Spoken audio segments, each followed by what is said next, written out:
EPS 95 scheme కింద పనిచేస్తున్న ఎంప్లాయీస్కి మరియు ఈపీఎస్ 95 పెన్షనర్స్కి నా నమస్కారాలు.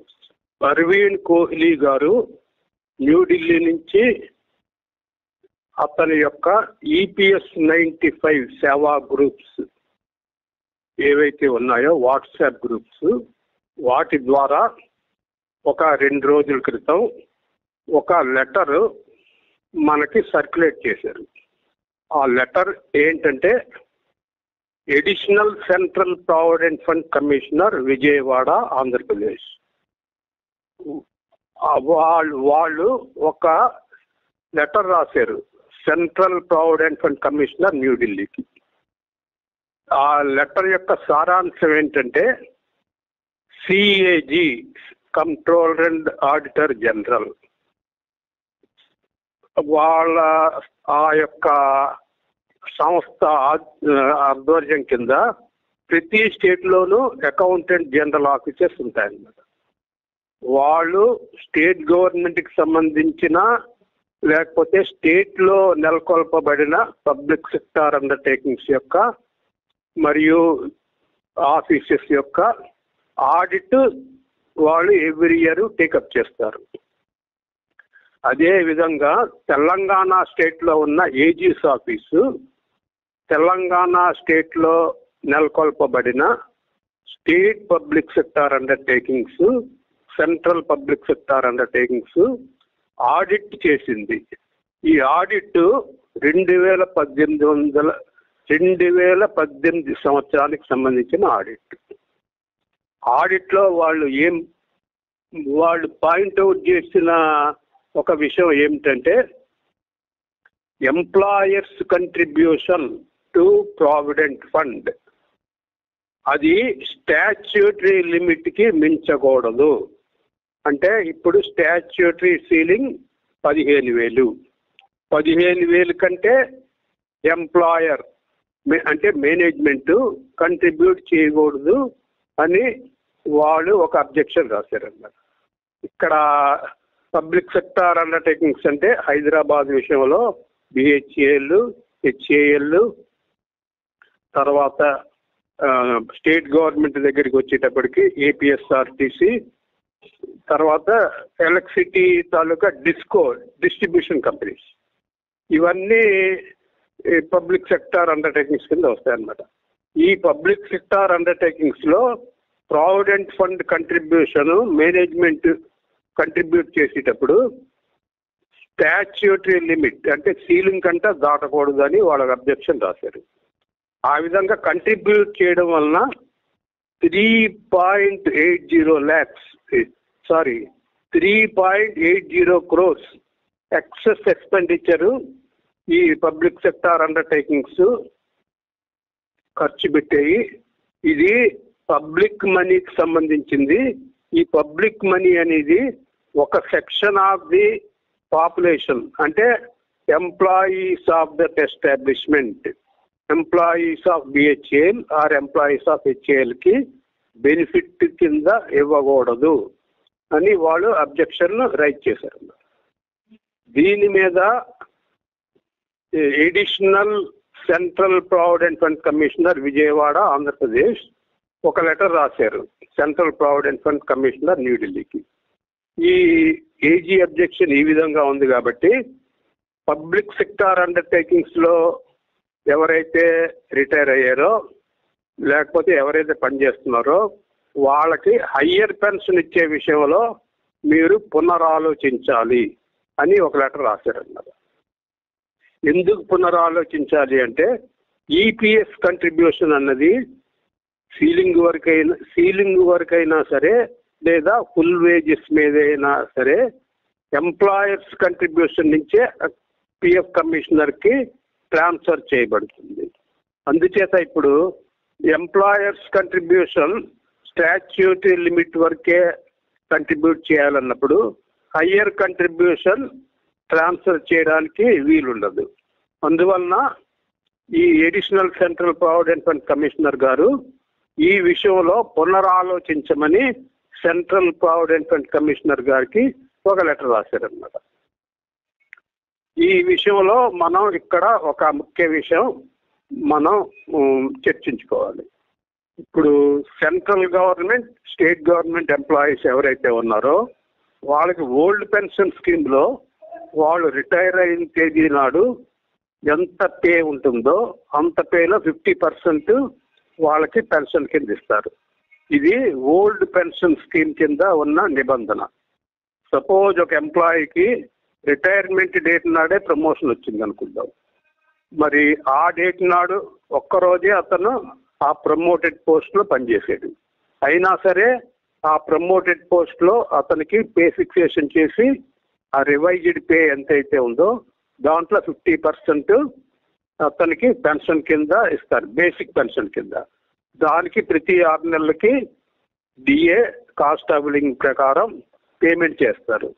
అది కాకుండా రెగ్యులర్ ఎంప్లాయీస్కి ఎప్పుడైతే పే స్కేల్ రివైజ్ అవుతుందో అప్పుడు పెన్షన్ కూడా మారుస్తారు. ఇది కాకుండా 1/1/2004 నుంచి ప్రవేశపెట్టిన కంట్రిబ్యూటరీ పెన్షన్ స్కీమ్ విషయంలో కూడా ఎంప్లాయీ దగ్గర 10% ఆఫ్ బేసిక్ పే రికవరీ చేస్తే సెంట్రల్ గవర్నమెంట్ కూడా 10% of the basic pay contribute చేసింది. ఈ 10% ఆఫ్ ద బేసిక్ పే అన్నది ఫుల్ వేజెస్ మీద రికవర్ అయింది ఎంప్లాయీ దగ్గర. అదే మొత్తంలో సెంట్రల్ గవర్నమెంట్ కూడా కంట్రిబ్యూట్ చేసింది. ఈ కంట్రిబ్యూషన్ని సెంట్రల్ గవర్నమెంట్ తను చేస్తున్న కంట్రిబ్యూషన్ని 1/1/2019 నుంచి 10% నుంచి 14% చేసింది. కానీ ఎంప్లాయీ కంట్రిబ్యూషన్ మాత్రం 10% ఉంది. అంటే ఏంటి, 1/1/2019 నుంచి ఎంప్లాయీ బేసిక్ పే మీద 10% కంట్రిబ్యూట్ చేస్తే సెంట్రల్ గవర్నమెంట్ అక్కడ 14% కంట్రిబ్యూట్ చేస్తుంది. ఈ 2 కంట్రిబ్యూషన్స్ ఆన్ ఫుల్ వేజెస్. అంటే మరి ఇక్కడ సెంట్రల్ గవర్నమెంట్ ఎంప్లాయీస్ సపోజ్ 50 లక్షల మంది ఉన్నారు అనుకుందాం. మరి వాళ్ళకి ఫుల్ వేజెస్ మీద ఎంప్లాయర్ అంటే సెంట్రల్ గవర్నమెంట్ కంట్రిబ్యూట్ చేస్తుంది కదా, ఫుల్ వేజెస్ మీదే కాకుండా ఇంకో 4% అదనంగా ఫుల్ వేజెస్ మీద కంట్రిబ్యూట్ చేస్తుంది. మరి ఇక్కడ కూడా 140 కోట్లు ఉన్న భారతదేశ జనాభాలో 50 లక్షల మంది సెంట్రల్ గవర్నమెంట్ ఎంప్లాయీస్కి ఈ విధంగా బెనిఫిట్ చేయడం సమంజసమేనా? ఏజీ అబ్జెక్షన్ ఏదైతే నేను ఇప్పుడు చెప్పానో అది ఇక్కడ కూడా వర్తిస్తుంది కదా. సెంట్రల్ గవర్నమెంట్ ఎంప్లాయీస్ కూడా ఫుల్ వేజెస్ మీద గవర్నమెంట్ ఎందుకు కంట్రిబ్యూట్ చేయాలి? తర్వాత ఎంప్లాయీ 10% కంట్రిబ్యూట్ చేస్తే గవర్నమెంట్ 14% అనగా అదనంగా 4% ఎందుకు కంట్రిబ్యూట్ చేయాలి అన్న ప్రశ్న కూడా ఇక్కడ ఉదయిస్తుంది అన్నమాట. అందువల్ల ఏంటంటే ఇక్కడ ఇంకొక విషయం మనం ఆలోచించుకోవాలి. State government, central government public sector అండర్టేకింగ్స్లో ఎవరైతే పనిచేస్తున్నారో వాళ్ళు counterparts to employees working directly under state and central government. Suppose ఒక వ్యక్తి ఉన్నాడు, అతను ఇన్కమ్ ట్యాక్స్ డిపార్ట్మెంట్లో సెలెక్ట్ అవుతాడు. ఇంకో వ్యక్తి ఉన్నాడు, అతను బిహెచ్ఈలో సెలెక్ట్ అవుతాడు. ఇద్దరు గవర్నమెంట్ ఎంప్లాయీసే. కానీ ఇన్కమ్ ట్యాక్స్ డిపార్ట్మెంట్లో ఎవరైతే సెలెక్ట్ అయ్యారో అతనికి ఓల్డ్ పెన్షన్ స్కీమ్ అయినా వర్తిస్తుంది, ప్రొవైడెడ్ అతను 31/12/2003 కంటే ముందు అపాయింట్ అయితే. అతను ఒకవేళ 1/1/2004 నాడు కానీ తర్వాత కానీ అపాయింట్ అయితే అతనికి contributory provident fund scheme or NPS 2004 వర్తిస్తుంది. మరి ఇక్కడ బిహెచ్ఎల్లో పనిచేస్తున్న అతనికి ఎవరైతే సెలెక్ట్ అయ్యారో అతనికి కంట్రిబ్యూటరీ ప్రావిడెంట్ ఫండ్ స్కీమ్ వర్తిస్తుంది అన్నమాట. అంటే పెన్షన్కి ప్రత్యామ్నాయం కంట్రిబ్యూటరీ ప్రావిడెంట్ ఫండ్ స్కీమ్.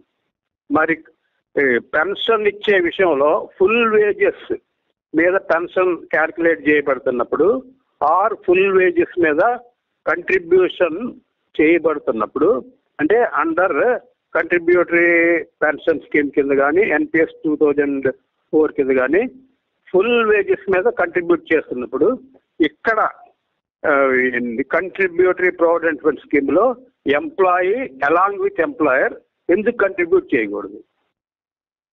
ఈ విధంగా ఇక్కడ పబ్లిక్ సెక్టర్ అండర్టేకింగ్స్లో మేనేజ్మెంట్ స్టాట్యూటరీ సీలింగ్ వరకే కంట్రిబ్యూట్ చేయాలన్నది ఎంతవరకు సమంజసం అన్నది మనం ఒకసారి పునరాలోచించుకోవాలన్నమాట. ఇంకొక ముఖ్యమైన విషయం ఏంటంటే, ఈరోజు ఎవరైనా సెంట్రల్ గవర్నమెంట్లో ఒక ప్యూన్గా జాయిన్ అయితే అతనికి 18,000 రూపాయలు బేసిక్ పే ఉంటుంది. తర్వాత 50% డిఏ అంటే 9,000. 18, 9, 27,000 జీతం అతనికి. కానీ సీలింగ్ 15,000 ఉందన్నమాట. ఇప్పుడు బిహెచ్ఏల్లో ఒక ప్యూన్గా ఒక అతను జాయిన్ అయ్యాడు ఈరోజు చేస్తే అతనికి ఖచ్చితంగా బిహెచ్ఏల్లో జీతాలన్నీ సెంట్రల్ గవర్నమెంట్ కంటే ఎక్కువే ఉంటాయి. అందుచేత ఆ ప్యూన్ గారికి ఖచ్చితంగా 27,000 కంటే ఎక్కువే పేప్లెస్ డిఏ అతను ప్రవేశించే తేదీ నాటికి ఉంటుందన్నమాట. అంటే సపోజ్ అతనికి 30,000 ఉందనుకుందాం పేప్లెస్ డిఏ ప్రవేశించిన తేదీ నాడు, అతని సీలింగ్ అంతా 15,000. మరి సెంట్రల్ గవర్నమెంట్లో కనిష్ట జీతానికి తక్కువగా సీలింగ్ ఉండొచ్చా అన్నది కూడా మనం ఆలోచించుకోవాలన్నమాట. మనమే కాదు, ఈవెన్ ఏజీ కూడా ఆలోచించుకోవాలి. ఎందుకంటే ఇక్కడ మినిమం జీతమే 30,000 ఉంది పేప్లెస్ డిఏ. మరి 15,000 సీలింగ్ ఎలా ఉంటుంది? ఇక్కడ ఉండడానికి వీల్లేదు కదా. తర్వాత ఏజీ అబ్జెక్షన్ ఏంటి? పబ్లిక్ సెక్టార్ అండర్టేకింగ్స్ మీద వాళ్ళు ఏజీ అబ్జెక్షన్ రాశారు. పబ్లిక్ సెక్టార్ అండర్టేకింగ్స్ అంటే మరి అక్కడ 30,000 మినిమం శాలరీ ఉన్నప్పుడు, మినిమం వేజెస్ ఉన్నప్పుడు 15,000 సీలింగ్ ఎలా ఉంటుంది అన్న విషయం కూడా మనం ఆలోచించాలన్నమాట. అందువలన ఏంటంటే ఈ విషయంలో ఇది పబ్లిక్ సెక్టార్ అండర్టేకింగ్స్కి హయ్యర్ పెన్షన్ ఇచ్చే విషయంలో పునరాలోచించండి అని additional central provident fund commissioner Vijayawada Andhra Pradesh న్యూఢిల్లీకి, అంటే సెంట్రల్ ప్రావిడెంట్ ఫండ్ కమిషనర్ న్యూఢిల్లీకి లెటర్ రాయడం అనేది అది ఒక పెద్ద చర్చనీయాంశంగా ఇప్పుడు మారిందన్నమాట. అందువలన ఈ విషయంలో ప్రతి ఒక్క పెన్షనరు, ప్రతి ఒక్క ఎంప్లాయీ ఎవరైతే పబ్లిక్ సెక్టార్ అండర్టేకింగ్స్లో పనిచేస్తున్నారో, అది స్టేట్ లెవెల్లో కానివ్వండి, సెంట్రల్ లెవెల్లో కానివ్వండి, వాళ్ళు ఈ విషయంలో ఒక తీవ్రమైన ఆలోచన చేసి దీనికి పరిష్కారం కనుగోవడానికి ప్రతి ఒక్కరూ ట్రై చేయాలని నేను కోరుకుంటున్నాను. Thank you.